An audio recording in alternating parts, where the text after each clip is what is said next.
Ciao, oggi prepariamo insieme un arrosto di lonza tenerissimo con verdure profumate e una salsa irresistibile.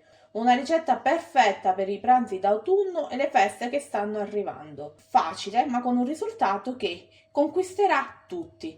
Come sempre, prima di lasciarvi alla ricetta, vi ricordo che tutte le info e gli ingredienti sono giù in info box e vi auguro buona visione. Prima di iniziare la ricetta ho legato la lonza di maiale.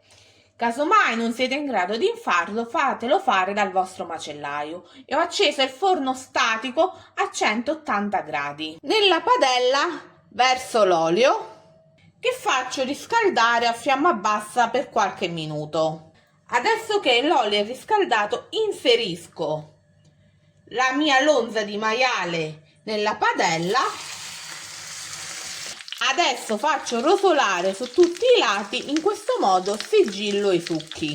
Giro la lonza di maiale dal lato opposto e faccio sigillare. E continuo così con tutti i lati. Ora che ho rosolato tutta la lonza di maiale, sfumo con del vino bianco. Faccio evaporare l'alcol alzando la fiamma. Questo è il risultato che si ottiene alla fine. Faccio ridurre ulteriormente ancora il fondo di cottura e nel frattempo mi dedico alla preparazione degli ingredienti che vanno nella teglia. In una teglia inserisco le mie patate lungo i bordi, tagliate a spicchi, le mie baby carote che sono congelate. Se utilizzate le carote congelate, l'unica accortezza è che bisogna tirarle fuori dal freezer prima di fare questa ricetta 10 minuti, un quarto d'ora in anticipo. Rosmarino e una foglia di alloro, del sale e del pepe nero, un filo di olio. Metto al centro della mia teglia la lonza di maiale. Verso il brodo vegetale sul fondo della teglia. Copro la teglia con carta alluminio.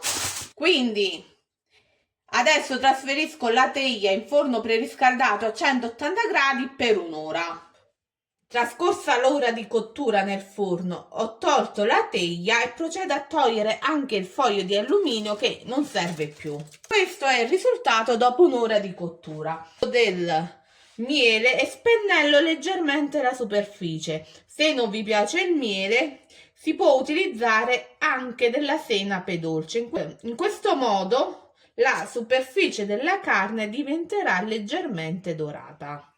Rimetto la teglia in forno a 180 gradi per altri 20 minuti. Questo è il risultato dopo un'ora e 20 di cottura in forno.